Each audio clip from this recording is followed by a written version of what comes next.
Bonsoir à tous, bonsoir peuple de Dieu, j'espère que vous allez bien, par la grâce de Dieu. Bienvenue dans la présence de Dieu. Je prie que le Seigneur puisse vous faire du bien ce soir. Je prie que le Seigneur puisse vous parler.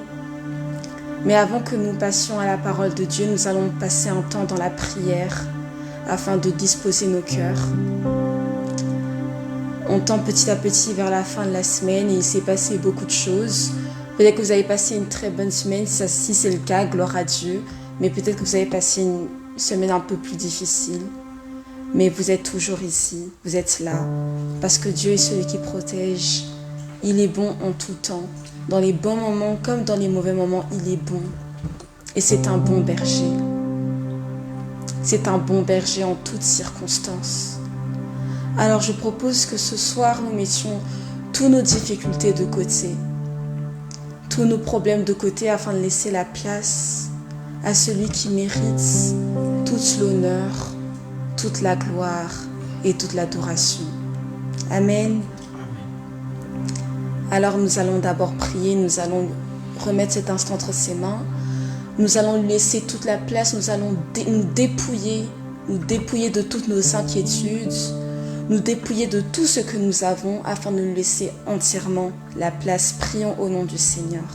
Père éternel, nous te disons merci. Merci Seigneur Jésus pour ta grâce. Merci pour ton amour, ta bonté et ta fidélité.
Merci Seigneur parce que c'est une grâce d'être dans ta présence.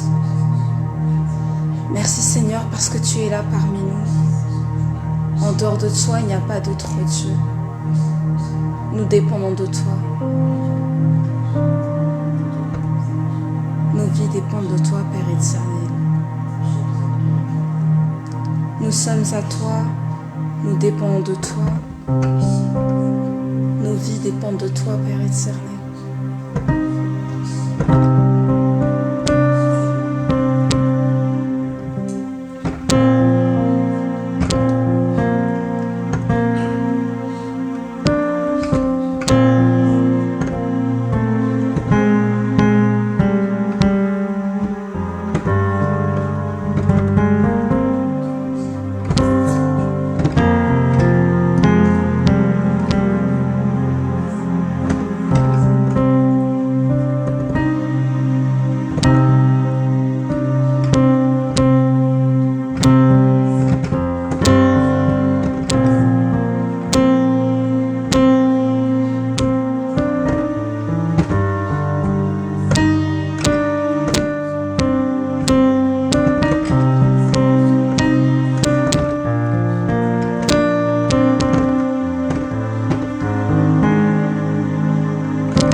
Seul le pouvoir à toi, seule la puissance à toi, seule la majesté.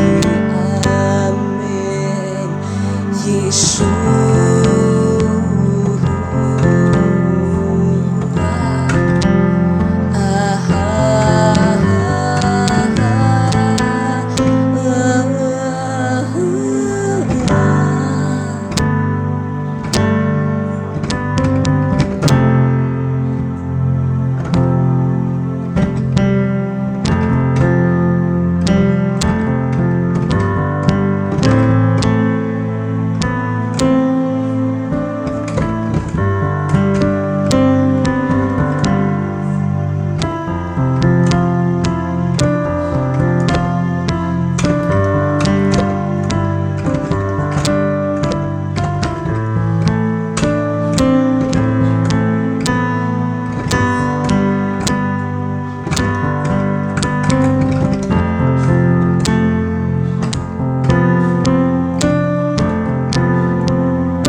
Cette vie de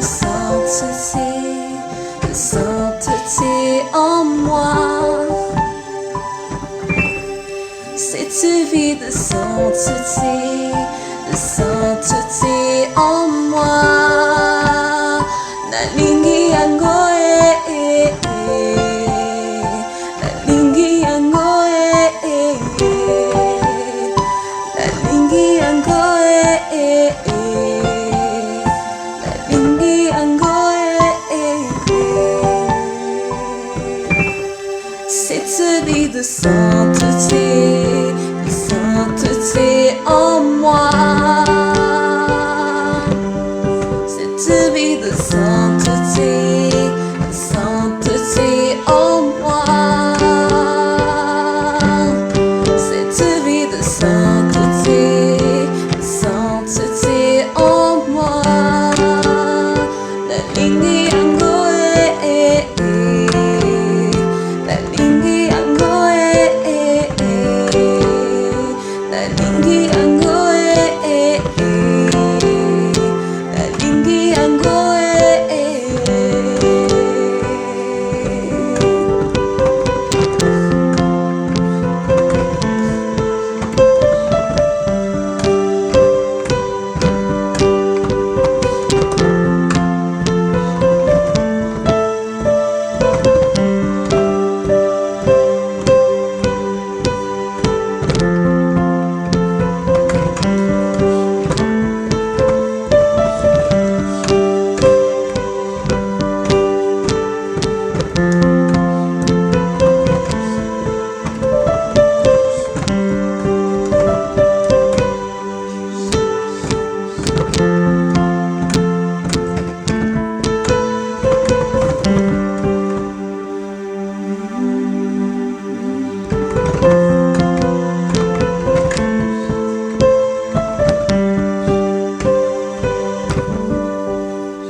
Dans 2 Corinthiens chapitre 12 verset 10, il est écrit « C'est pourquoi je me plais dans les faiblesses, dans les outrages, dans les calamités, dans les persécutions, dans les détresses pour Christ.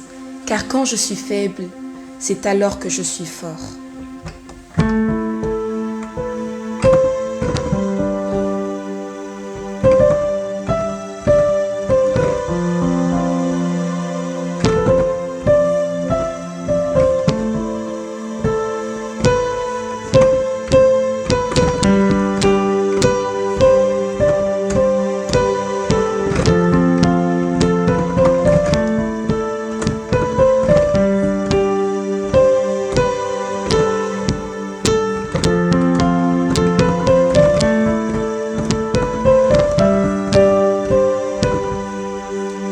Cette vie de sainteté en moi. Cette vie de sainteté en moi. Cette vie de sainteté en moi. Cette vie de sainteté en moi. Nalingi yango nalingi yango nalingi yango nalingi yango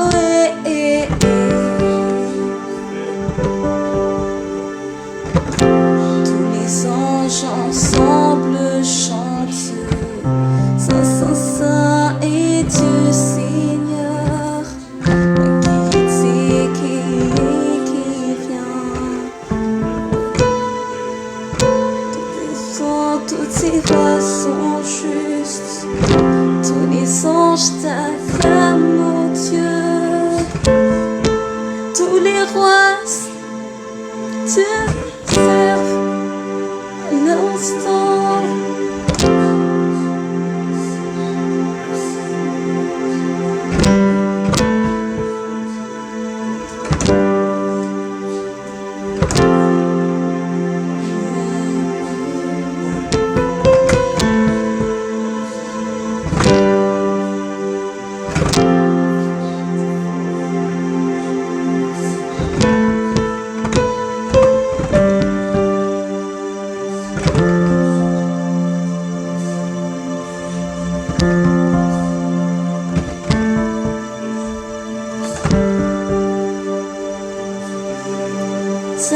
nakimo aye nakati ya bato naye akiti na tempelo naye tosepela Zambe nakimo aye nakati ya bato naye akiti na tempelo naye tosepela Zambe nakimo aye nakati ya bato naye akiti na tempelo naye tosepela Zambe nakimo aye nakati ya bato naye akiti na tempelo naye tosepela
Bienvenue à ceux qui viennent d'arriver, que le Seigneur vous bénisse.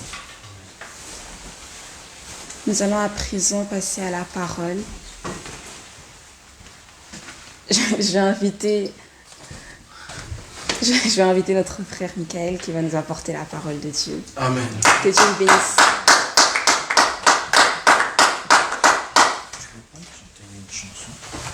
Une chanson, laquelle je vais chanter avec toi. C'est comme Dieu. Une chanson d'adoration. On va faire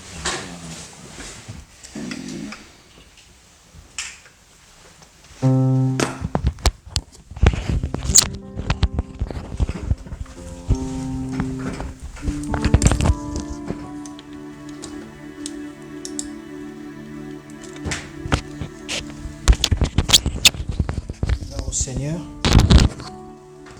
que Dieu soit loué, notre Seigneur, notre Roi, lui qui a encore voulu que nous soyons en ces lieux. Mais j'aurais voulu qu'avant que nous puissions aller dans la parole, que nous prenions 1 ou 2 petites minutes pour entrer davantage dans la présence du Seigneur dans l'adoration. Je vais inviter notre sœur, s'il y a une chanson qui lui monte à cœur, nous pouvons chanter ensemble et louer le Seigneur, l'adorer, parce qu'il le mérite. Notre Dieu n'est pas Dieu par rapport au concours des circonstances. Il n'est pas Dieu parce que nous l'avons élu Dieu. Il est Dieu parce que c'est sa nature. Et il mérite de nous l'adoration. J'aime bien le dire tout le temps que la chose la meilleure qu'un chrétien peut faire dans sa vie, c'est d'adorer son Seigneur, d'adorer son Créateur. Alléluia. La chanson ne vient toujours pas.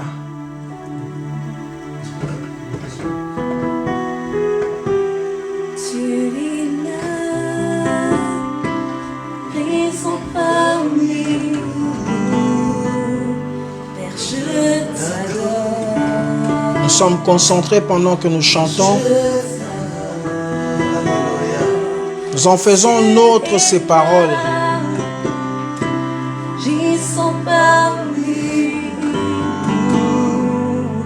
Père, je t'adore. Oui, nous t'adorons, tendre Père. Je t'adore. Nous t'adorons car tu mérites de nous l'adoration. Créateur, faiseur de vie. Alléluia. La promesse, lumière dans les ténèbres. Mon Dieu, c'est ce que tu es. Oui, notre Dieu. Il est le créateur de toutes choses. Alléluia. Bien-aimé, j'aimerais que tu réalises que ce Dieu-là, au-devant de qui tu te tiens, c'est le créateur de toutes choses. Si seulement tu peux répandre ton cœur devant sa face. Alléluia. Il est le créateur de toutes choses.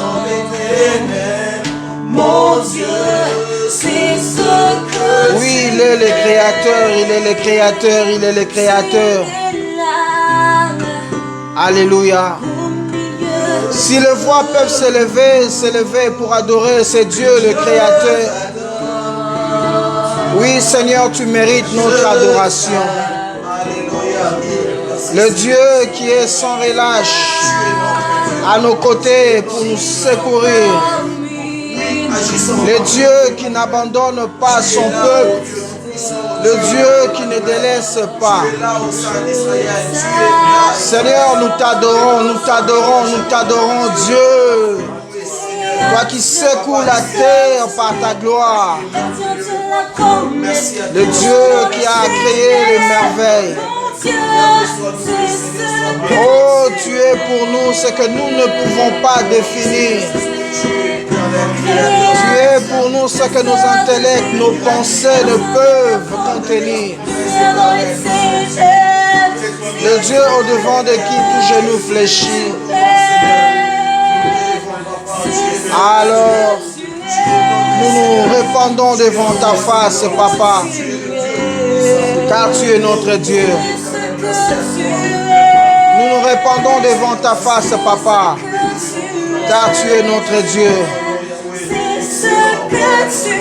Alléluia, tu es notre Dieu. Nous n'avons pas un autre si ce n'est que toi. Nous n'avons pas un autre si ce n'est que toi, Papa. Nous bénissons le nom de celui qui siège au plus haut des cieux. Celui-là qui nous a rassemblés, qui a fait de nous un peuple. Nous formons un corps. Toi qui es notre tête, toi qui nous conduis. Béni soit ton nom, Papa. Béni soit ton nom, Seigneur. Alléluia, alléluia. Alléluia. Toi qui sièges au milieu de louanges et d'adoration de ton peuple. Nous élevons ton nom, Seigneur. Nous élevons ton nom, Papa. Nous élevons ton nom, Seigneur. Nous élevons ton nom, Seigneur. Nous élevons ton nom, Seigneur. Nous élevons ton nom, Papa. Nous élevons ton nom, Seigneur. Nous élevons ton nom, ô Dieu. Nous bénissons ton saint nom. C'est par toi que nous existons, Papa. C'est par toi que nous existons, Seigneur. Père, lorsque les jours ne seront plus comptés, Papa, même lorsqu'il n'y aura plus de soleil qui va s'élever, oh Dieu, même au temps où il n'y aura plus de vie sur la terre, ta parole restera à jamais. Elle restera à jamais vraie. Papa, le temps va s'arrêter. Viendra un temps où on ne va plus compter des minutes. Même lorsque cela arrivera, l'Éternel sera toujours Dieu. Et ta parole restera vraie. Car elle ne passera jamais. Seigneur, nous croyons en ta parole. Nous croyons en elle car elle a créé toutes choses. Nous croyons que rien de ce qui a été fait n'a été fait sans elle, Papa. Nous croyons en cette parole qui était la vie et cette vie est devenue lumière des hommes.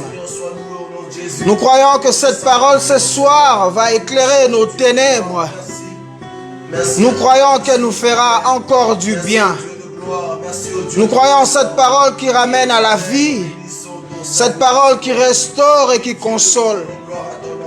C'est bien elle seule que nous voulons dans nos vies ce soir, Papa. Parle à ton peuple, ô Dieu. Père, nous prions que nos foi soient édifiées en Jésus. Nous prions que nos cœurs soient édifiés en Jésus. Lui qui était et qui restera à jamais Dieu. À toi la gloire, Papa. À toi la gloire, l'Éternel des cieux. À toi la gloire ressuscitée du troisième jour. À toi la gloire, Papa. À toi la gloire, Seigneur. Maître des temps et des circonstances. Seigneur de l'univers. Le Dieu qui donne la vie aux ossements desséchés. Tu es celui qui a traversé l'éternité pour nous atteindre. Papa, ta parole a traversé de grandes eaux, des déserts et des forêts pour arriver jusqu'à nous, afin que nous parvenions à ton salut. Seigneur, tu es celui que nous vénérons. Tu es celui que nous vénérons. L'Éternel Dieu qui donne la science aux intelligents. Le Dieu qui donne la sagesse aux sages. C'est toi, Papa. Au-devant de toi que nous nous inclinons. L'auteur de tout souffle. Béni sois-tu. Béni sois-tu. Béni soit ton nom. Béni soit ton nom.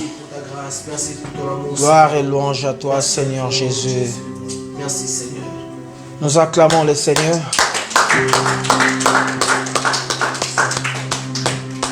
Notre Dieu est bon. Alors il est vraiment bon. Qu'il fasse chaud, qu'il fasse froid, qu'il pleuve, qu'il neige, lui il reste bon. Amen. C'est seulement nous qui avons l'habitude de nous adapter au temps et aux circonstances. Lorsqu'il fait froid, nous nous habillons chaudement. Et l'inverse aussi, nous changeons. Nous avons des humeurs tendues, nous sommes joyeux par rapport au temps, par rapport aux circonstances. Mais notre Dieu, il reste toujours le même. Amen. J'aime bien ce passage qui dit, lors du déluge, l'Éternel était assis sur son trône. Alléluia. Amen. La terre était en train de s'agiter, les vies s'écroulaient les unes après les autres. Mais notre Dieu était tranquille, parce qu'il n'y a pas un seul événement qui peut l'agiter. Alléluia. Nous avons connu la période de pandémie ici. Il y avait des peurs partout. Mais je crois qu'en ces temps-là, Dieu était calme sur son trône. Lui n'était pas agité. Lorsqu'on suivait des infos chaque soir, il y a eu autant de morts, il y a eu autant d'atteints. Mais notre Dieu était calme. Au ciel, c'était calme. C'était calme. Parce que c'est notre Dieu qui est au contrôle de toutes choses. Alléluia.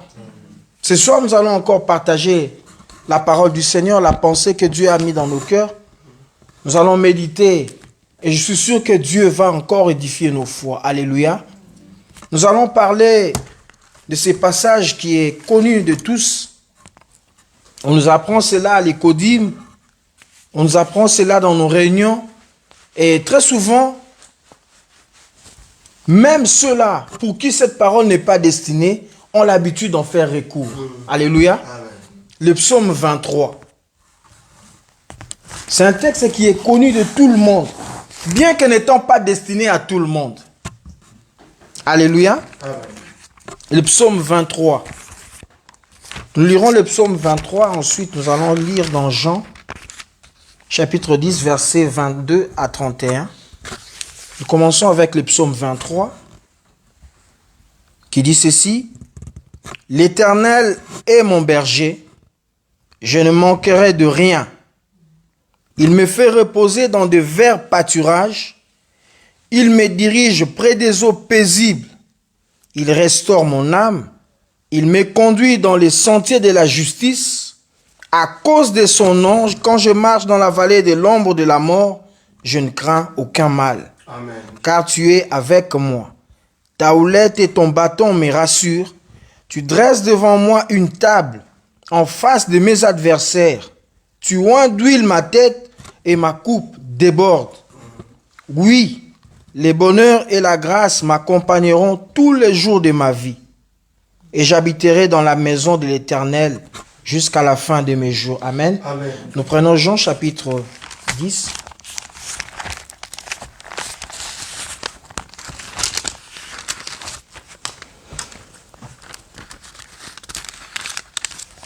Jean chapitre 10, versets 22 à 31. On célébrait à Jérusalem la fête de la dédicace. C'était l'hiver et Jésus s'est promené dans les temples, sous le portique de Salomon. Les Juifs l'entourèrent et lui dirent, « Jusqu'à quand tiendras-tu notre esprit en suspens? Si tu es le Christ, dis-le-nous. » Franchement, Jésus leur répondit, « Je vous l'ai dit, et vous ne croyez pas. Les œuvres que j'ai faites au nom de mon Père rendent témoignage de moi. Mais vous ne croyez pas, parce que vous n'êtes pas de mes brebis. Mes brebis entendent ma voix, je les connais et elles me suivent. Je leur donne la vie éternelle et elles ne périront jamais. Personne ne les ravira de ma main. Mon Père qui me les a donnés est plus grand que tous, et personne ne peut les ravir de la main de mon Père. Moi et le Père, nous sommes un. » Alors les Juifs prirent de nouveau des pierres pour les lapider. Alléluia. Amen. Excusez-moi, je vais prendre. L'Éternel est mon berger. Voyons dans le psaume 23, David est en train de parler du berger. Ce qu'il est, la nature du berger. Il me conduit, il me protège, il me sécurise, il me secourt. Il est en train juste de développer ce qu'est le berger. Du début jusqu'à la fin, il y a des moments où il intervient, mais le gros du texte est essentiellement consacré au berger. Alors que on ne peut pas être berger sans une bergerie, sans un troupeau. Il y a un berger quelque part, de l'autre aussi il y a une bergerie de brebis, plutôt des troupeaux. Je vais en revenir aux brebis. Mais David, lui, il est essentiellement focalisé sur ce qu'est le berger et la nature du berger. Et la révélation en ces temps-là ne nous était pas donnée de ce que nous, les brebis, ou bien nous qui faisons partie du troupeau, ou bien de la bergerie, comment est-ce que nous devons nous conduire? Ici, David n'en parle pas. Il dit seulement ce qu'est en train de faire le berger. Comment est-ce que réagit le berger dans pareilles circonstances, dans des circonstances de difficulté ou bien de joie? Comment est-ce que le berger se comporte? Alors ici, nous n'avons pas encore eu la révélation du berger. Mais arrivé dans le livre de Jean, que nous venons de lire, déjà verset 11, chapitre 10, Jésus dit, c'est moi le bon berger. Le berger dont on vous a parlé dans Psaume 23, c'est moi. Je suis le berger, le bon berger. Tout à l'heure, là, à l'entrée, notre sœur avait aussi parlé du berger. Disait que nous avons un berger, un bon berger, pas n'importe lequel. Alléluia. Jésus, il se révèle comme étant ce bon berger. Sa nature, le berger dont on nous avait parlé, on nous a parlé dans le psaume 23, c'est bien lui Jésus. Et les textes que nous avons lus dans Jean chapitre 22, plutôt Jean chapitre 10, versets 22 à 31, il y a les Juifs qui l'entourent, qui entourent Jésus, pour lui poser la question de savoir si c'est lui le Christ ou bien c'est pas lui. Parce qu'ils étaient un peu dans la confusion. Ils se demandaient, mais c'est lui ou bien c'est pas lui? Parce que à la fois, les Juifs s'accrochaient à la loi mosaïque, à leur tradition, et puis ils voulaient bien suivre Jésus, mais ils voyaient que ce qu'ils disaient ne concordait pas à leurs racines. Ils étaient attachés à des habitudes que Jésus n'avait pas, ou bien il les apportait un message qui était nouveau pour eux. Ça créait une certaine confusion. Ils voulaient vraiment se rassurer si c'est Jésus le Christ ou c'est quelqu'un d'autre. Alors Jésus dit, mais je suis avec vous. Cette question m'a déjà été posée et j'ai déjà répondu à cette question. Vous voyez ce que je produis comme œuvre. Mais votre problème, c'est que vous ne voulez pas croire. Et vous ne croyez pas, ce n'est pas pour rien que vous ne croyez pas. C'est parce que vous n'êtes pas mes brebis. Moi, je suis berger. Berger des brebis. Mais vous, vous ne faites pas partie de ma bergerie. C'est ça tout le problème. C'est pourquoi vous ne voulez pas croire en moi. Moi, je connais mes brebis et mes brebis me connaissent. Et Jésus est en train d'illustrer cela comme il en avait l'habitude par rapport aux pratiques de l'époque. Et dans ces temps-là, il y avait beaucoup de bergers. Il y avait beaucoup de bergeries. Et Jésus en fait référence pour bien faire comprendre son message ou bien ce qu'a été sa mission. Il dit, je suis le berger. Et j'ai essayé de voir une brebis, quelles sont ses particularités, pourquoi Jésus a fait référence à une brebis. Et j'ai vu que, d'après les explications, ça fait partie des animaux le plus docile. C'est vraiment une bête, comment dire, domestique qui est docile et qui a une faculté d'écoute élevée. Alléluia. Amen. Il est là, il respecte tout ce que, plutôt une brebis, elle respecte tout ce que son maître, bien le berger, lui demande de faire. Et il s'incline à sa volonté. Et Jésus en fait mention.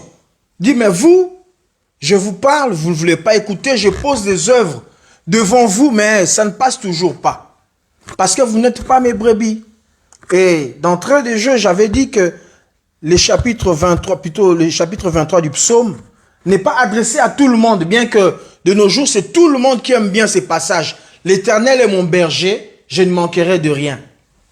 Pour que la suite soit respectée, vous devez d'abord être une de ces brebis. Amen. Si l'Éternel n'est pas réellement votre berger, la suite ne vous concerne pas.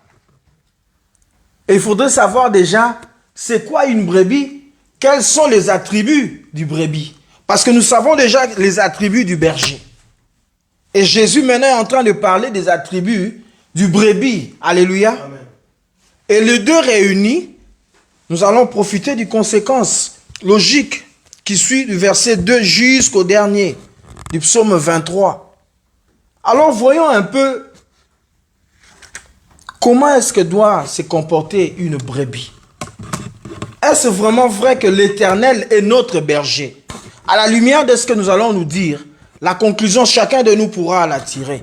Si réellement l'Éternel est notre berger, ou il ne l'est pas encore, ou bien il est en voie de devenir notre berger. Ça, c'est à chacun de nous de pouvoir tirer la conclusion. La première des choses qui caractérise une brebis, c'est que nous qui sommes brebis du Seigneur, nous sommes des adorateurs. Alléluia. Amen. On ne peut pas avoir l'Éternel pour notre berger lorsque nous ne sommes pas des adorateurs. C'est impossible. Une brebis ou bien un chrétien, si je peux le dire en termes vraiment beaucoup plus clairs, c'est essentiellement un adorateur du Seigneur. Et l'adoration, ne cherchez pas très loin. L'adoration, c'est prendre Dieu, le mettre à sa place et nous mettre à notre place. C'est simplement ça. J'ai essayé de définir simplement. Lorsque Dieu est Dieu et nous sommes humains, nous restons humains devant Dieu, c'est l'adoration. Nous pouvons maintenant l'exprimer par nos paroles, par nos actes, ça reste l'adoration. Et j'aime bien le passage de Psaume 144, verset 4, qui dit, dans la version Martin, « L'homme est semblable à la vanité. » Là, c'est lui qui s'est défini. Hein. Il se regarde, il dit, « Moi, homme, je suis semblable à la vanité. Ces jours sont comme une ombre qui passe. » Psaume 144, verset 4. Il se regarde, il se dit, mais moi, je suis semblable à une vanité. Je ne suis rien du tout. Mes jours sont semblables à une ombre qui passe. Là, c'est un adorateur qui parle. Il s'évalue, il se regarde. Bien-aimé, je ne sais pas, lorsque toi, tu te regardes, comment tu te vois? Tu te vois comment? Tu es grand, tu es spécial, tu es super. Je ne sais pas. Mais un vrai adorateur qui se regarde, il réalise combien Dieu est grand, combien lui, il est petit. Ouais, amen. Il réalise que Dieu est le créateur. Moi, je ne suis qu'une créature. Il peut aller plus loin, il réalise que je ne suis qu'une masse de poussière. Ça, c'est un adorateur. Donc, tu places Dieu comme Dieu et toi, tu restes un humain. Tu ne prends pas la place de Dieu. Dommage, il y a des hommes qui se croient être Dieu. Ils sont perdus. Mais un vrai adorateur, il ne veut pas se substituer à Dieu. Alléluia. L'Éternel est mon berger, puisque moi, je suis un adorateur. Alléluia. Amen. Et l'adoration a pour vertu nous aspirer dans la présence de Dieu. Alléluia. C'est ça la première vertu de l'adoration. Et deuxièmement, l'adoration crucifie la chair et ses œuvres. Amen. Lorsque vous êtes un adorateur, les œuvres de la chair sont crucifiées. Je prends notamment l'orgueil. C'est incompatible. Un adorateur orgueilleux, ça n'existe pas. C'est juste par politesse qu'on pourra lui dire que ça, lui, c'est un adorateur orgueilleux. Mais ça n'existe pas. Quand on est adorateur, il y a l'humilité qui ressort de nous. Parce que vous êtes enfoui dans la présence du Seigneur. Vous vous voyez vraiment toujours petit, petit et encore petit, toujours petit devant la face du Seigneur. Prenez besoin pour vous de vous estimer grand. Alléluia. L'Éternel est mon berger. Je ne manquerai de rien si je suis un adorateur. Amen. Ça passe par là. Nous aimons bien, surtout je ne manquerai de rien. Nous aimons beaucoup. Nous aimons beaucoup ça. Oui, le bonheur et la grâce m'accompagneront. On aime beaucoup. Mais frère, ça passe par l'adoration. Sois d'abord un adorateur. Le bonheur, la grâce, oui, tout ça, ça vient après. Ça passe d'abord par l'adoration. Alléluia. Amen.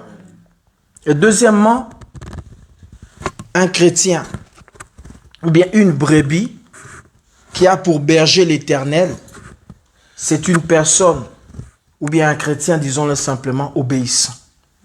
il nous faut être obéissants. Luc chapitre 5, verset 5. Ça nous raconte l'histoire de la pêche miraculeuse. Les disciples ont pêché, ils ont essayé de pêcher toute la nuit. Ils n'ont rien trouvé. Toute la nuit, ils n'ont rien trouvé. Et les pêcheurs savent que le moment idéal, le meilleur moment pour pêcher, c'est la nuit. Parce que c'est calme, les poissons remontent à la surface et il ne fait pas si chaud. Donc, c'est le moment favorable pour pêcher. Donc, si vous n'avez pas pêché la nuit, alors là, ça devient compliqué le jour pour avoir du poisson. Alors, Jésus vient en ce moment-là pour demander aux disciples de jeter leur filet pour pêcher. Pierre, qui était là, un professionnel dans le domaine, lui, il sait bien que Jésus n'a jamais pêché dans sa vie. Il sait que c'est le fils d'un charpentier. Donc, s'il s'y connaît dans quelque chose, c'est au niveau de la charpenterie. Mais la pêche, non. Il sait bien aussi que le moment que Jésus est en train de lui envoyer pêcher, ce n'est pas le bon. Et il sait qu'il a déjà travaillé toute la nuit. Il est fatigué. Il doit se reposer. Là, il était en train, je ne sais pas, peut-être de nettoyer ses filets, le temps de récupérer sa barque et puis rentrer chez lui, se reposer et voir un peu ce que ça va donner le soir. Donc pour lui, c'était déjà classé, c'était bon. Je n'ai rien eu, ça va. Mais qu'est-ce qu'il dit? Nous avons travaillé toute la nuit sans rien prendre. Mais sur ta parole, puisque c'est toi qui l'as dit, on obéit quand même. C'est vrai, ça n'a pas donné toute la nuit. Mais c'est toi, à toi, je ne peux pas résister. Quand toi tu parles, j'exécute. Je m'incline, j'obéis. Mais à ta parole, je ferai quoi? Je jetterai le filet. Et ils ont obéi.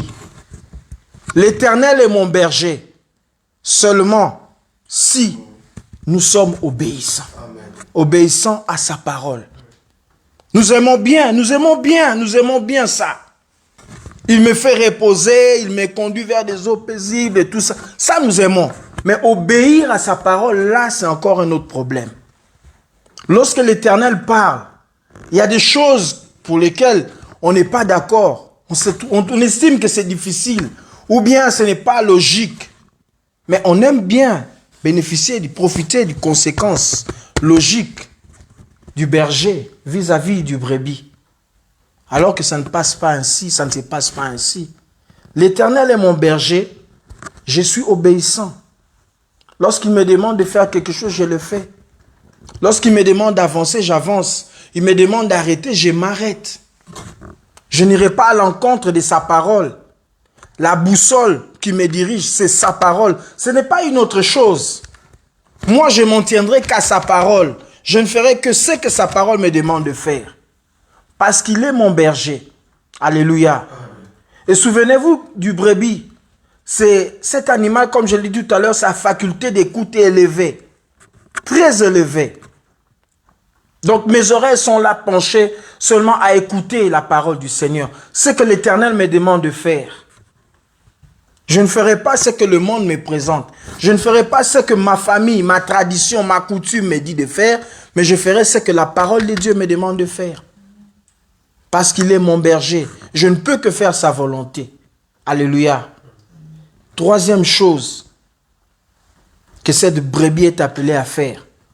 Elle est appelée à développer une intimité avec le Seigneur. Alléluia. C'est très important. Si seulement le Seigneur est notre berger, parce que nous faisons partie de sa bergerie. Et dans la bergerie, il n'y a pas d'animaux sauvages.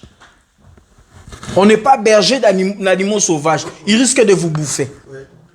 Donc on est berger que de ces animaux-là qui sont domestiques et dociles. Et lorsqu'on est docile, on reste dans la bergerie. Et dans la bergerie, on développe une intimité avec le berger. Vous savez déjà que lorsque le berger soulève le bâton, on doit prendre à gauche. Lorsqu'il nous demande de nous arrêter, il fait peut-être ça et on s'arrête. Pourquoi? Parce qu'on a développé une certaine intimité avec lui. Alléluia. Nous allons lire Matthieu chapitre 13.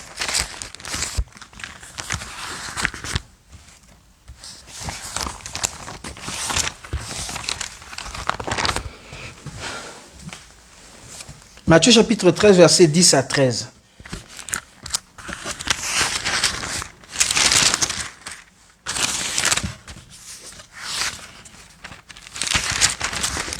Voilà.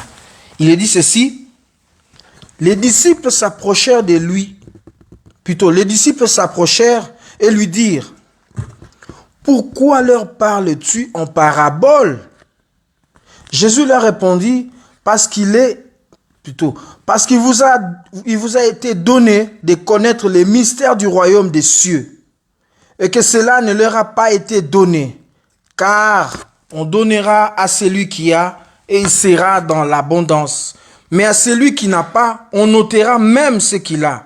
C'est pourquoi je leur parle en parabole, parce qu'en voyant, ils ne voient point, et qu'en entendant, ils n'entendent ni ne comprennent. Et pour eux, plutôt, je continue. Et pour eux s'accomplit cette prophétie d'Ésaïe, vous entendez de vos oreilles, et vous ne comprendrez point, vous regardez de vos yeux, et vous ne verrez point. Car le cœur de ce peuple est devenu insensible. Ils ont endurci leurs oreilles et ils ont fermé leurs yeux, de peur qu'ils ne voient de leurs yeux, qu'ils n'entendent de leurs oreilles, qu'ils ne comprennent de leur cœur, qu'ils ne se convertissent, que je ne les guérisse. Je voulais arriver au moment où il commençait maintenant, lui. Je n'ai pas vraiment ces passages-là avec moi. Mais 18. Vous donc, écoutez ce que signifie la parabole du semeur. Alléluia. Merci beaucoup, mon frère. C'est là où je voulais en venir. Donc, Jésus était en train de parler à la foule. Toujours en parabole, toujours en parabole. Maintenant, les disciples vinrent lui dire, mais maître, tu ne peux pas parler clairement pour que tout le monde comprenne. Toi, lorsque tu parles, c'est toujours en parabole, par des voies détournées, mais ils ne sont pas en mesure de comprendre. C'est quoi exactement le message? Et Jésus est en train de dire, mais à eux, je parle comme ça, mais à vous, je ne peux pas. Parce que vous devez comprendre le mystère du royaume. Et une fois que la foule s'était retirée, il a commencé à expliquer. Et il se mettait à expliquer les différentes paraboles qu'il adressait à la foule. Alléluia. Pourquoi il faisait ça aux disciples? Parce que les disciples restaient le plus longtemps avec lui. Ils ont développé une vie d'intimité avec le Seigneur. Partout le Seigneur passait et ils étaient là. Lorsque le Seigneur s'est reposé, ils étaient à ses côtés. Ils mangeaient ensemble. Et ça faisait que ce que le Seigneur ne pouvait pas expliquer à tout le monde, mais à eux, ils ont reçu cette grâce-là d'avoir la lumière de la parole. Alléluia. Et également, nous aussi, lorsque nous développons cette intimité avec le Seigneur, la parole qui n'est pas révélée au monde sera révélée à nous. Nous aurons cette profondeur de la connaissance de la parole du Seigneur. Et l'intimité avec notre berger passe principalement par la méditation de la parole. Alléluia. La méditation de la parole. On ne peut pas être un chrétien efficace lorsqu'on ne consacre pas du temps personnel, alors personnel, j'insiste, dans la méditation de la parole. Nous devons nous trouver du temps. C'est vrai que nous n'avons pas assez, nous n'avons pas toujours eu assez, mais nous devons trouver du temps pour rester dans la méditation de la parole. Et cela nous rendra forts, nous serons aguerris. Ce n'est pas tout vent qui viendra qui devra nous emporter parce que nous sommes enracinés en Jésus. Alléluia. Enracinés en Jésus, pourquoi? Parce que nous sommes dans la parole. Nous méditons la parole. Et lorsque nous méditons la parole, le Seigneur nous parle. Il nous révèle des connaissances, des choses qui n'étaient pas connues auparavant, sont ramenées comme à la surface. Et nous comprenons beaucoup de choses. Alléluia. Deuxième chose qui fait que nous puissions développer l'intimité avec le Seigneur, c'est la prière. La prière, c'est bien, elle est collective, mais elle doit aussi être personnelle, individuelle. Un chrétien doit avoir du temps de retraite personnelle dans la prière. Du temps, même organisé de moments où il s'enferme, il va se retirer dans la prière. Prier Parce que nous, aujourd'hui, on se réfugie toujours dans ce qui est collectif. Le matin, nous prions ensemble. C'est très bien. C'est une très bonne chose que j'encourage d'ailleurs. Prier ensemble. Les dimanches ou les jeudis, nous sommes là. Mais c'est aussi mieux de prier seul. Consacrer du temps personnellement dans la présence du Seigneur. Cela développe l'intimité avec notre Dieu. Alléluia. Il y a un exemple, j'aurais bien voulu que nos mamans africaines soient ici. C'est une chose que j'ai remarquée au pays. Lorsque la jeune fille devient adolescente, on commence à l'initier pour que demain elle puisse devenir une femme. Et là, c'est juste une parenthèse que j'ouvre. Je me dis que si la société africaine tient encore dans ses valeurs, dans certaines valeurs, c'est parce que chez nous, la fille est beaucoup plus initiée que l'homme dans l'avenir. On la prépare mieux que les hommes. Et lorsqu'elle est adolescente, on commence à l'initier à faire la cuisine, par exemple. Et chez nous, il n'y a pas cette histoire des 2 centilitres d'huile, 500 cuillères à soupe, tout ça. Chez nous, il n'y a pas ça. Et vous verrez seulement que la maman appelle la jeune fille. Maintenant, tu vas mettre du sel dans la nourriture. Tu passes par ma paume de main. Et la jeune fille va mettre, comme si la première expérience a tendance à accélérer, quoi. Elle va mettre beaucoup. La maman dira, non, c'est trop. Tu enlèves encore un peu. La fille enlève. La maman fait ça. Tu enlèves encore un tout petit peu. Elle enlève. Bon, je trouve que... Bon, un tout petit peu seulement enlève. Elle enlève. Avec les yeux, hein. Elle fait ça. Pip. Elle ferme la marmite. C'est fini. Et vous allez manger, vous trouverez que la nourriture, elle est bonne. Hein? Oui. Le sel est bien dosé. Sans faire recours de cuillère à soupe ou quoi. C'est vraiment bien dosé. Pourquoi? Parce que cette maman, cette femme-là, a développé une certaine intimité avec la cuisine. Elle a commencé dès les bas âges. Elle faisait que ça, elle faisait que ça. Tout le temps, elle faisait que ça. Ça fait une communion. Elle sait déjà que si j'ai ça en ma main, c'est que c'est bon. Elle peut regarder avec les yeux, dire non, c'est tôt là, c'est pas assez pour faire la semoule de 5 personnes. Rien qu'avec les yeux. Elle te dira pas il faut qu'il y ait 4 verres d'eau. Non. Rien qu'avec les yeux. Parce que quoi? Elle a développé cette habitude-là. Et c'est pareil aussi dans la foi chrétienne. Quand on développe cette habitude-là d'être toujours dans la présence du Seigneur, d'être toujours dans la profondeur de la parole, il y a des choses qui nous viennent comme ça, sans toutefois qu'on soit en mesure de les expliquer. Il y a des réponses qu'on pourra donner face aux situations, sans toutefois qu'on l'ait appris de quelqu'un. Parce que c'est en nous. Cette parole-là nous remplit et elle nous apporte et nous fait tellement du bien. Alléluia. 4e chose, pour une brebis. Lorsque on est une brebis et que l'Éternel doit être notre berger, nous devons avoir l'assurance. Alléluia. L'assurance. Nous devons savoir que nous sommes en sécurité. Parce que notre berger est le Tout-Puissant. Qu'est-ce que dit Jésus? Il dit, personne ne peut le ravir de ma main. Il nous garde. Ce n'est pas normal qu'il y ait des chrétiens qui ont peur sur tout. À longueur de journée, ils ne font qu'avoir peur. Ils ne font que prendre des précautions sur précautions. Ne serre pas la main. Ne dis pas bonjour. Il ne faut pas laisser ton truc ici traîner. Il ne faut pas... Toujours des chrétiens. À l'époque où on faisait on appelle l'examen d'État chez nous, notre bac au Congo. Il y a des collègues, des condisciples qui allaient veiller, des trucs comme ça. Moi aussi, je faisais partie. Donc, c'est la pratique de l'époque. Je ne sais pas si ça continue jusqu'à ces jours. Alors, on s'est préparé spirituellement également. Et ces camarades-là, ils sont allés voir leur pasteur, ou berger, ou prophète, tout ce que je ne sais pas trop. Mais à la fin, il les avait dit, la veille, ramenez vos stylos, vos bics. Je vais prier pour vous et pour les stylos. Vous allez affronter les examens. Par malheur, cette camarade-là a commencé à essayer avec les stylos, ça n'écrivait pas. Les stylos n'écrivaient pas. Elle a essayé, elle a commencé à pleurer. Les stylos n'écrivaient pas. C'est après qu'on comprendra que le pasteur a prié pour ces stylos-là. Alors, la surveillante de la salle a ouvert son sac pour lui donner un stylo. Elle a refusé. Elle a refusé.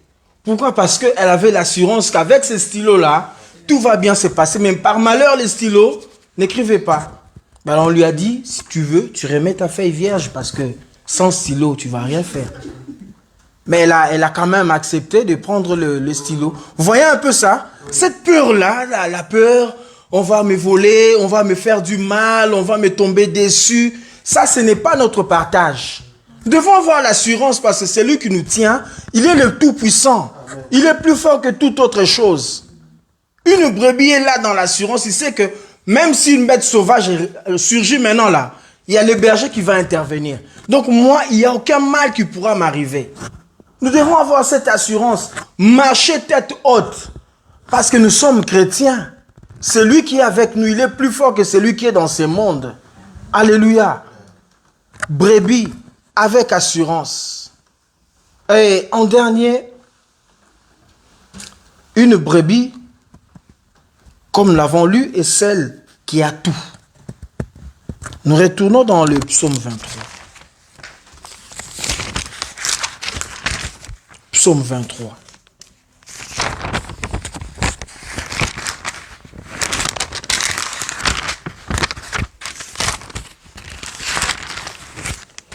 Écoutez ce que dit David, il dit, l'Éternel est mon berger, je ne manquerai de rien. Pour ceux qui connaissent la vie de David, ils vous diront qu'il est arrivé à un moment aussi dans sa vie de manquer de quoi manger, de manquer du pain. Mais ici, il vient nous dire, je ne manquerai de rien.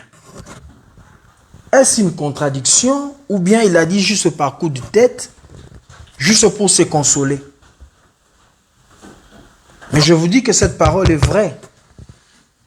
Mais tout dépend maintenant de ce qui est rien pour vous et pour David. Là maintenant, toute la différence. Parce qu'on sait que David, il lui est arrivé de manquer des choses. Il lui est arrivé d'envoyer ses troupes pour chercher de quoi manger ailleurs. Il y a beaucoup de passages qui nous le disent. Il lui est arrivé de manquer la paix, il lui est arrivé de manquer la sécurité, il lui est arrivé beaucoup de choses dans la vie. Il a aussi traversé des moments très difficiles. Mais ici, il nous dit, je ne manquerai de rien. De quel rien là, David était-il en train de parler? Jean 10, 28. Nous faisons encore un bond pour retourner dans Jean 10, 28. Écoutez maintenant ce que Jésus est en train de dire. Je leur donne la vie éternelle. Alléluia. Amen. Et elles ne périront jamais. Vous voyez ce que Jésus nous a donné? La vie éternelle. Donc, il nous a tout donné. Il nous a tout donné, frère. N'allez pas loin. Jésus nous a tout donné. Parce qu'il dit dans Matthieu chapitre 16, verset 26, « Que servirait-il à un homme de gagner le monde s'il perdait son âme ?» Donc ça veut dire que vous gagnez tout, moins votre âme, vous avez tout perdu. Vous voyez l'équation? Vous n'avez rien, plus votre âme, vous avez tout. Alléluia. Donc David, lui, il avait déjà compris que c'est lui-là qui est avec moi. Une fois que je l'ai reçu, j'ai tout. Je ne veux plus rien manquer, j'ai tout. Le reste là, c'est juste pour un peu embellir un peu les façades. Mais j'ai déjà tout. Celui qui a Christ a tout. Amen. Alléluia. Nous avons tout, nous avons Jésus dans notre vie. Nous avons tout. Lui qui est notre bon berger. Comme je l'ai dit le dimanche, et plutôt le jeudi dernier, qui peut le plus, peut le moins. Lorsque quelqu'un peut déjà vous donner ce qui est inférieur, supérieur plutôt à ce que vous désirez, c'est qu'il peut déjà vous donner ce que vous avez besoin. Alors Christ nous a donné la vie éternelle. À la fin de sa mission, qu'est-ce qu'il a dit? Tout est accompli. Mais ici, il dit, qu'est-ce qu'il nous a donné? La vie éternelle. S'il manquait des choses, il aurait dû rajouter. Il s'est limité seulement à ça. je leur ai donné la vie éternelle. Toute sa mission, la naissance passant par Marie, la fuite en Égypte, le retour, tout ce que nous lisons dans la Bible, c'était juste un processus pour chuter à la vie éternelle.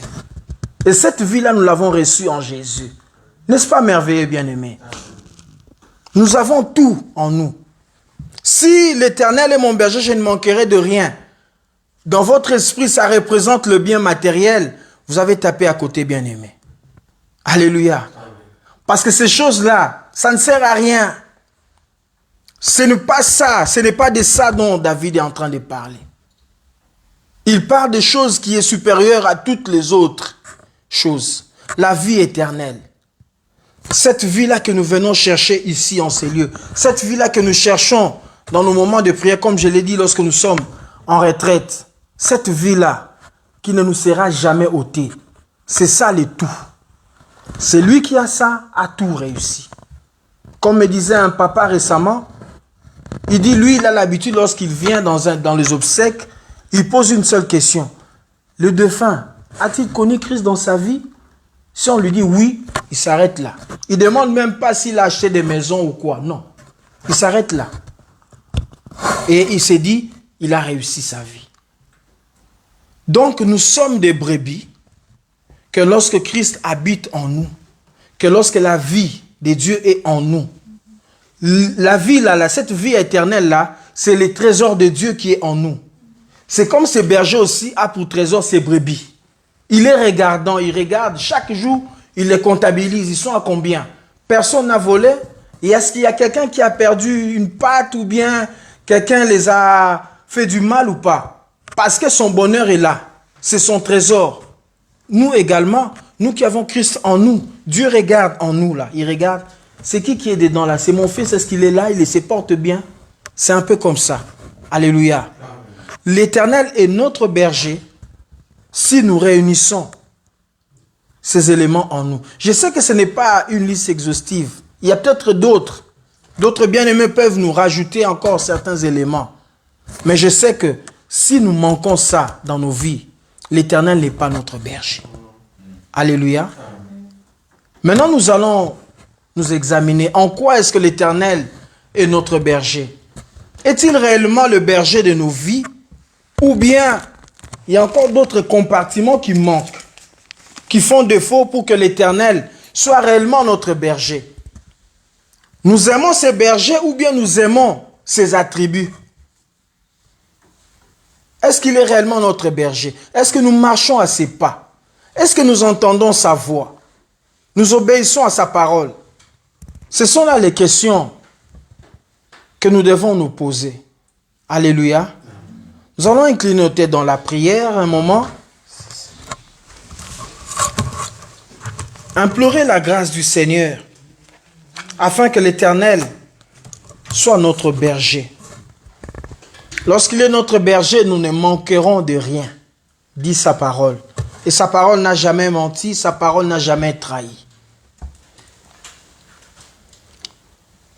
Nous allons chanter Jéhovah et son nom, et puis après nous allons prier le Seigneur. Nous chantons avec notre sœur Jéhovah et son nom. Jéhovah et son nom. Jéhovah et son nom. Jéhovah et son nom. Jéhovah et son nom. Jéhovah et son nom. Jéhovah et son nom. Puissant guerrier. Puissant guerrier. Fort dans les combats. Jéhovah et son nom. Puissant guerrier. Puissant guerrier. Fort dans les combats. Jéhovah et son nom. Nous allons prier le Seigneur. Demandons à ce que l'Éternel soit notre berger. Demandons à ce que l'Éternel nous donne d'être de bonnes brebis dans sa bergerie. Que l'Éternel nous fasse grâce. Seigneur éternel, qui nous conduit. Éternel, je t'ouvre mon cœur, Papa. Éternel, j'aimerais, Seigneur, que tu sois mon berger, Papa. Éternel, sois mon berger, Papa, sois mon berger. Seigneur, accorde-moi de marcher dans tes pas, suivre tes marques, Seigneur. Je ne veux pas m'égarer, Papa, je ne veux pas m'égarer. Que mon regard soit porté sur toi, ô Dieu. Éternel, éternel, sois mon berger. Sois le berger de ton peuple que nous sommes. Sois le berger de ma soeur et de mon frère. Sois notre berger, ô Dieu. Sois notre berger, Papa. Sois notre berger. Seigneur, nous voulons nous noyer dans ta présence jour après jour. Seigneur, s'il te plaît, nous avons besoin. Accorde-nous, Seigneur, de t'appartenir. Accorde-nous de rester attachés à toi au nom de Jésus. Accorde-nous, Seigneur. Accorde-nous, Seigneur. Nous ne voulons pas nous détacher de toi, Papa. Seigneur, qui sont toujours à l'écoute. Alléluia, Papa. Béni soit Papa. S'il te plaît, Seigneur. Nous allons inviter notre pasteur Eric pour nous bénir, prier en notre faveur que l'Éternel puisse demeurer notre berger, le berger de nos vies. Merci, Seigneur. Alléluia. Nous allons prier. Seigneur, notre Père, toi qui es dans les cieux, nous voulons, Éternel, te dire merci. Nous voulons te bénir, Éternel, pour la parole que nous avons écoutée ce soir. Oh Dieu, Père, la brebis a l'assurance, Seigneur, notre Dieu, quand le Maître est là. Nous voulons être, Seigneur, ces brebis qui ont l'assurance, ô Dieu des armées. L'assurance, Père éternel, que tu nous conduis, Seigneur. L'assurance que tu es avec nous, c'est notre Dieu. Il dit, même quand je marche dans la vallée de l'ombre de la mort, toi tu es là. Oui, Seigneur éternel, notre Dieu. Père, s'il te plaît, nous voulons avoir cette assurance, Père éternel, que tu seras toujours avec nous, Seigneur, malgré les difficultés, malgré les maladies, malgré les problèmes, Seigneur, malgré, Yahweh, ô Dieu des armées, ce que le monde peut dire, éternel notre Dieu. Malgré, Seigneur éternel, Yahweh, ce que les hommes peuvent dire, ô Dieu de Tout-Puissant, toi, tu seras toujours avec nous, Seigneur. Nous voulons avoir cette assurance, Père de gloire, éternel de la brebis, Seigneur. Jésus, que toi, tu conduis, Seigneur. Merci pour notre bien-aimé Michael, éternel, notre Dieu, par qui tu nous as parlé, Seigneur éternel. Que tu puisses encore, ô Dieu, le bénir, remplir Yahweh Zambé son dépôt éternel. Et chaque fois qu'il viendra, Seigneur, nous apporter la parole de ta part, Seigneur. Que l'Église soit bénie au nom de Jésus. Merci parce que tu es notre Dieu. Merci parce que tu es notre Seigneur. Au nom de Jésus, nous avons prié. Amen, amen. Amen. Hein? Merci beaucoup, frère Michael. Vous savez, David, lui, aussi était un berger. Il était aussi un berger. Mais David, il trouve meilleur berger que lui, l'Éternel des armées. Quand vous regardez comment David était avec les brebis, les troupeaux de son père, un jour il dit, oui, moi, quand un ours venait pour tuer une brebis, je le prenais, je le tuais. Il tuait l'ours pour protéger la brebis. Quelle force il avait. Mais maintenant, lui, il reconnaît qu'il y a meilleur berger, il y a bon berger que lui. Bien-aimés, nous devons avoir cette assurance-là que nous avons Dieu. David, il dit, ce berger-là, même quand je marche dans l'ombre de la vallée de la mort, quand je vois la mort, quand je vois que rien ne va, il dit, ce brebis-là, et ce berger-là, il est toujours à côté de moi. Je ne sais pas qu'est-ce que vous traversez comme difficulté, comme problème, peut-être personnellement, autour de vous, dans votre famille. Ayez l'assurance que nous avons un bon berger. C'est lui qui nous garde. C'est lui qui te protège. David dit, celui qui garde Israël ne dort ni ne sommeille. Dans Psaume 121, un psaume avec lequel j'ai grandi. Celui qui garde Israël ne dort ni ne sommeille. Ton Dieu ne dort pas, ton Dieu ne sommeille pas. Il veille sur toi. Peut-être que tu ne le vois pas, mais il est là. Il est là. Il est là. Dieu est avec nous. Ayons juste l'assurance que nous avons Dieu. Merci beaucoup, bien-aimé Michael. Nous sommes à la fin. Les enveloppes, comme il a été dit ici le dimanche, les enveloppes pour le bâtiment sont arrivées. Mais les enveloppes, on nous demande de les prendre, de les donner autour de nous. Que chacun donne selon qu'il a résolu dans son cœur. Mais quand on donne à Dieu, comme cette femme-là a cassé son vase de parfum, sa bouteille de parfum, elle l'a cassé. Et au point même que Judas a dit, mais pourquoi on n'a pas gardé ce parfum? Le parfum de nard, un parfum qui coûtait cher. Quand tu veux donner à Dieu quelque chose, donne à Dieu quelque chose, et toi-même dans ton cœur tu ressens, non voilà, j'ai donné à Dieu. À Dieu on ne donne pas le superflu.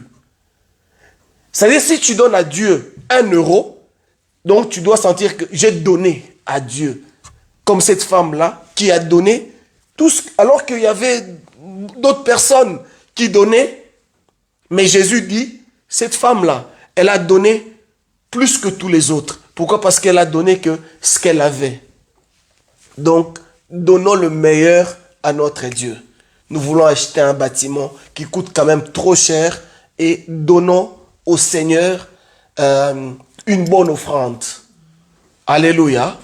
Et lorsque nous serons dans ce bâtiment, nos noms seront inscrits quelque part. Ah oui, moi aussi j'ai contribué. J'avais donné 5, je n'avais que 5 euros. C'est ce que j'avais donné pour que ce bâtiment soit acheté. Alléluia. Et je sais que le Seigneur va nous bénir abondamment. Donc les enveloppes sont déjà arrivées. Mais pour nous qui sommes surtout ici, si le Seigneur vous bénit, s'il vous plaît, faites un virement bancaire. C'est plus facile pour nous. Parce que si nous avons beaucoup d'argent en main, il nous sera très difficile de tout mettre sur le compte. Voilà pourquoi c'est plus facile de faire le virement bancaire. Parce qu'avec le virement bancaire, c'est juste pour la traçabilité. On veut savoir d'où vient l'argent, d'où provient l'argent. C'est important. Donc, pour nous qui sommes ici, s'il vous plaît, faisons des virements bancaires. S'il vous plaît. Vous voulez donner. Sur l'enveloppe, vous pouvez juste écrire le montant. Si vous voulez, vous écrivez le montant que vous avez donné, mais vous faites le virement bancaire. Et c'est moi qui vérifie de toute façon. Je vais voir votre virement. En tout cas, merci beaucoup de prendre cela à cœur, comme il nous a été prêché ici le dimanche, de prendre à cœur, donc d'avoir le souci de l'œuvre de Dieu. Amen.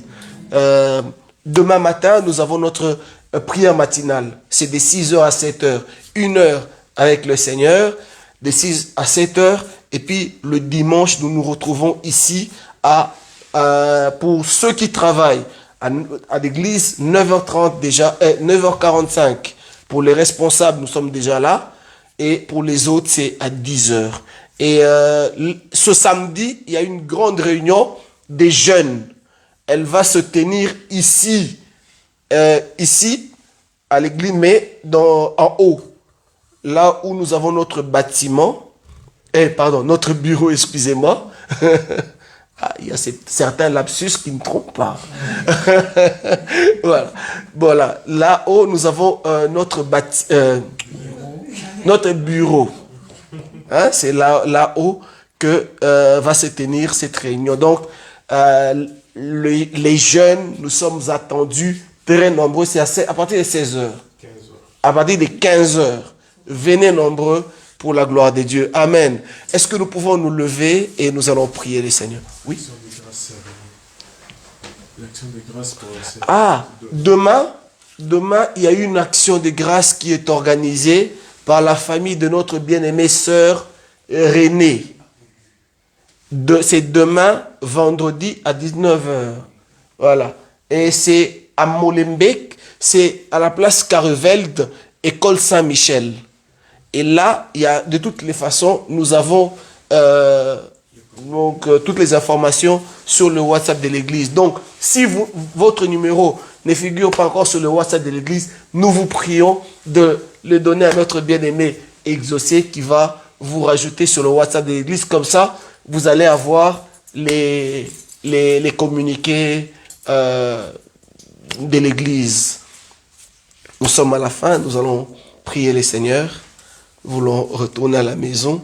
Est-ce que tous nous pouvons élever nos mains, dire merci au Seigneur parce qu'il a été avec nous et qu'il nous a parlé, lui dire Seigneur, sois notre berger, nous voulons dépendre de toi, nous voulons croire en toi, nous voulons être rassurés, nous voulons marcher avec toi dans l'humilité, dans l'amour, dans la joie, dans la paix. Est-ce que nous pouvons tous élever nos voix vers le Seigneur? Père, merci, le bon berger, toi qui prends soin de tes enfants, éternel notre Dieu. Merci, Papa, parce que tu es bon, Seigneur. Merci parce que tu es le Dieu qui garde, le Dieu qui protège, éternel. Seigneur, nous prions, Yahweh, Seigneur notre Dieu, que tu nous aides, éternel notre Dieu, à vivre encore dans l'humilité, Seigneur, comme les brebis, Yahweh. Seigneur, à t'écouter, notre Dieu, Seigneur, à te chercher, Seigneur, à développer une intimité, Yahweh Zambé, avec toi, Papa. Aussi, Seigneur notre Dieu, à être obéissant, éternel notre Dieu, en tout et pour tout, Seigneur. T'obéir, Yahweh Zambé. Seigneur notre Dieu, faire ta volonté. C'est ce pourquoi, Yahweh Zambé, tu nous as appelés, éternel notre Dieu. Seigneur, j'ai béni ton église, Papa. Garde mon frère, ma soeur, Yahweh. Emmanuel, toi, le Dieu Tout-Puissant, le Roi de gloire, Seigneur. Tu es le bon berger éternel. C'est toi qui prends soin de nous. Mon Dieu, s'il te plaît, tu connais, éternel, tes enfants. Tu connais les problèmes, les difficultés, Seigneur. Tu connais, Yahweh, ô éternel, les soucis que tes enfants ont dans leur cœur, Seigneur. Nous savons que toi, tu es le Dieu, Yahweh, qui voit les profondeurs, Jésus Massia, du cœur éternel. S'il te plaît, ma prière, ô Yahweh, ce soir, éternel, et que tu puisses toucher, ô Dieu des armées, chacun de nous, au nom de Jésus-Christ. Celui qui est malade, Seigneur, s'il te plaît, éternel, il ne veut pas le dire, Seigneur, mais toi, tu le sais, que tu le guérisses au nom de Jésus. Celui qui a un souci éternel particulier, Papa, celui qui pleure dans son cœur, Yahweh, éternel notre Dieu, s'il te plaît, Papa, je te prie, Emmanuel, que tu puisses, ô Dieu des armées, Seigneur, essuyer ces larmes éternelles qui coulent dans le cœur éternel notre Dieu. Seigneur, s'il te plaît, éternel notre Père, Yahweh, garde tes enfants, Seigneur. Protège ton peuple, Yahweh, au nom de Jésus. Garde cette église, Yahweh. Garde mon frère, ma soeur, Yahweh, dans ton amour, dans ta grâce, dans ta paix, Seigneur notre Dieu.